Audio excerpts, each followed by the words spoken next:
Veg food ಮ್ಯಾನಲ್ಗೆ ನಿಮ್ಮೆಲ್ಲರಿಗೂ ಸ್ವಾಗತ. ಇವತ್ತಿನ ವಿಡಿಯೋಲಿ ನಾವು ಸಮಾರಂಭಗಳಲ್ಲಿ ಮಾಡುವಂತ ಘಮಿಸೋ ಮೆಂತೆ ಪುಲಾವ್ ರೆಸಿಪಿನ ಹೇಗೆ ಮಾಡೋದು ಅಂತ ನೋಡ್ಕೊಳ್ಳೋಣ. ಅದು ಕೂಡ 100% ಅಡುಗೆ ಭಟ್ರ ಶೈಲಿಯಲ್ಲಿ.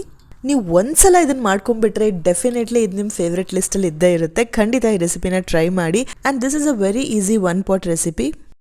ಬನ್ನಿ ಹಾಗಾದ್ರೆ ಈ ಘಮಿಸೋ ಅಂತ ಮೆಂತೆ ಬಾತನ್ನ ಹೇಗೆ ಮಾಡೋದು ಅಂತ ನೋಡ್ಕೊಂಡು ಬರೋಣ. ಮೆಂತೆ ಬಾತನ್ನ ಮಾಡೋದಕ್ಕೆ ನಾನಿಲ್ಲಿ ಸುಮಾರಾಗಿ 1 ದೊಡ್ಡ ಗ್ಲಾಸ್ನಷ್ಟು ಸೋನಾ ಮಸೂರಿ ಅಕ್ಕಿನ ಬಳಸ್ತಾ ಇದ್ದೀನಿ. ಹೋದ್ಸಲ ಸಾರಿನ ರೆಸಿಪಿ ಹಾಕಿದಾಗ ನಿಮ್ಮಲ್ಲಿ ಕೆಲವರು ಬೇಳೆನ ತೊಳೆದಿಲ್ಲ, ಹಾಗೆ ಡೈರೆಕ್ಟ್ ಆಗಿ ಬೇಯಿಸ್ಬಿಟ್ಟಿದ್ದೀರಾ ಅಂತ ಕಮೆಂಟ್ ಹಾಕಿದ್ರಿ. ಬೇಳೆನ ಮೊದಲಿಗೆ ಕುಕ್ಕರಿಗೆ ಹಾಗೆ ಹಾಕಿದ್ದೆ, ನಂತರ ಅದನ್ನ ನೀರಲ್ಲಿ ಚೆನ್ನಾಗಿ ತೊಳೆದ್ಬಿಟ್ಟೆ, ಅದಕ್ಕೆ ನೀರು ಸೇರಿಸಿ ನಂತರ ಅದನ್ನ ಬೇಯಿಸ್ಕೊಂಡಿದ್ದು. ಈ ಥರ ಡೀಟೇಲ್ ಆಗಿ ತೋರಿಸಿದ್ರೆ ವಿಡಿಯೋ ತುಂಬಾ ಲೆಂದಿ ಆಗಿ ಹೋಗುತ್ತೆ. ಆಮೇಲೆ ನಿಮ್ಮಲ್ಲೇ ಕೆಲವರು ಹೇಳ್ತೀರಾ ಇಷ್ಟು ಲೆಂದಿ ವಿಡಿಯೋ ಮಾಡಬೇಡಿ ಅಂತ. ಅಕ್ಕಿನ ಒಂದು 2-3 ಸಲ ನೀರಲ್ಲಿ ಚೆನ್ನಾಗಿ ತೊಳೆದಿಟ್ಕೊಂಡು ನಾವು ಇದನ್ನ ಒಂದು ಅರ್ಧ ಗಂಟೆಗಳ ಕಾಲ ಆದರೂ ನೆನೆಸಿಟ್ಕೊಳ್ಬೇಕಾಗತ್ತೆ. ಮೆಂತೆ ಬಾತ್ ಮಾಡೋದಕ್ಕೆ ನಾನಿಲ್ಲಿ 1 ಗ್ಲಾಸ್ನಷ್ಟು ಅಕ್ಕಿಗೆ ಸುಮಾರಾಗಿ 2.25 ಗ್ಲಾಸ್ನಷ್ಟು ನೀರನ್ನು ಹಾಕ್ಕೊಳ್ತಾ ಇದ್ದೀನಿ. ಹಾಗಾದರೆ ರೆಸಿಪಿನ ಇಷ್ಟು ಡೀಟೇಲ್ ಆಗಿ ತೋರಿಸ್ಬೇಕಾ ಅಥವಾ ಇಲ್ವಾ ಅನ್ನೋದನ್ನ ಕಮೆಂಟ್ ಸೆಕ್ಷನಲ್ಲಿ ನೀವೇ ನನಗೆ ರಿಪ್ಲೈ ಮಾಡಿ ತಿಳಿಸ್ಕೊಡಿ. ಮೆಂತೆ ಪುಲಾವ್ ಅಥವಾ ಮೆಂತೆ ಬಾತ್ ಆಗಿರೋದ್ರಿಂದ ಫ್ರೆಶ್ ಆಗಿರುವಂಥ ಮೆಂತೆ ಸೊಪ್ಪು ಬೇಕೇ ಬೇಕು. ನಾನು ಒಂದು ದೊಡ್ಡ ಕಟ್ನಷ್ಟು ಮೆಂತೆಯಲ್ಲಿ ಸುಮಾರಾಗಿ ಒಂದು ಅರ್ಧ ಕಟ್ನಷ್ಟು ಮೆಂತೆನ ತಗೊಂಡಿದ್ದೀನಿ. ಈ ಸೊಪ್ಪನ್ನ ಒಂದು 15-20 ನಿಮಿಷ ಹಾಗೆ ನೀರಲ್ಲಿ ನೆನೆ ಇಟ್ಟಿದ್ದೆ. ಮಣ್ಣಿನ ಅಂಶ ಎಲ್ಲ ಕೆಳಗಡೆ ಸೆಟಲ್ ಆದ್ಮೇಲೆ ಆ ಸೊಪ್ಪನ್ನ ಮತ್ತೆ 3-4 ಸಲ ತೊಳೆದು ಆಮೇಲೆ ಬಳಸ್ತಾ ಇದ್ದೀನಿ. ಪಲಾವ್ ಮಸಾಲ ಮಾಡೋದಕ್ಕೆ ಮೊದಲಿಗೆ ಪ್ಯಾನ್ ಅಲ್ಲಿ ಸುಮಾರಾಗಿ 1 ಚಮಚ ಅಷ್ಟು ಎಣ್ಣೆ ಹಾಕೊಳ್ತಾ ಇದ್ದೀನಿ.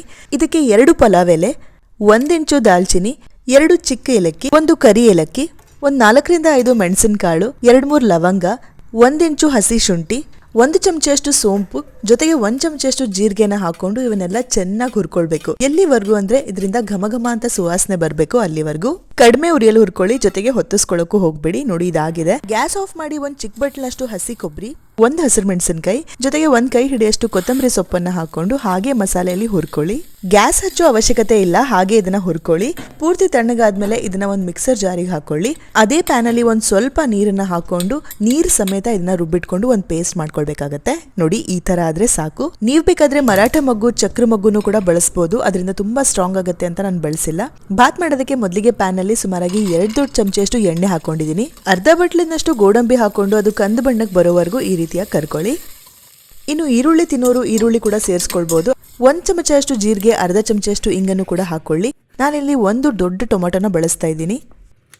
ಇದ್ರ ಜೊತೆಗೆ ಇನ್ನೊಂದು ಮೆಣಸಿನಕಾಯಿನೂ ಸಹ ಹಾಕೊಳ್ತಾ ಇದ್ದೀನಿ. ಇವನ್ನೆಲ್ಲ ಚೆನ್ನಾಗಿ ಕೈಯಾಡ್ಕೊಳ್ಳಿ.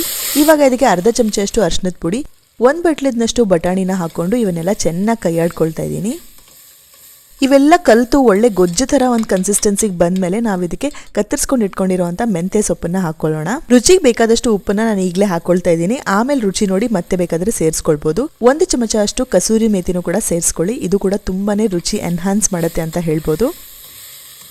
ಇವನ್ನೆಲ್ಲ ಚೆನ್ನಾಗಿ ಕೈಯಾಡಿ 1-2 ನಿಮಿಷ ಆದ್ರೂ ಇದನ್ನ ಈ ರೀತಿಯಾಗಿ ಫ್ರೈ ಮಾಡ್ಕೊಳ್ಳಿ. ನೋಡಿ ಈ ಹದಕ್ಕೆ ಬಂದ್ರೆ ಸಾಕು.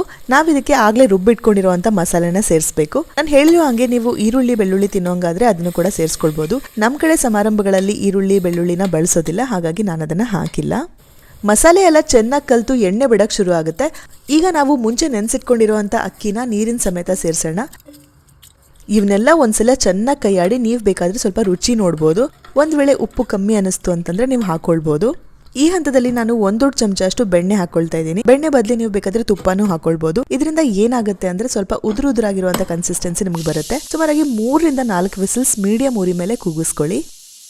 ಪ್ರೆಷರ್ ಪೂರ್ತಿ ತಾನಾಗೆ ಇಳಿಯೋವರೆಗೂ ನೀವು ಕುಕ್ಕರ್ನ ಡಿಸ್ಟರ್ಬ್ ಮಾಡಕ್ ಹೋಗ್ಬೇಡಿ.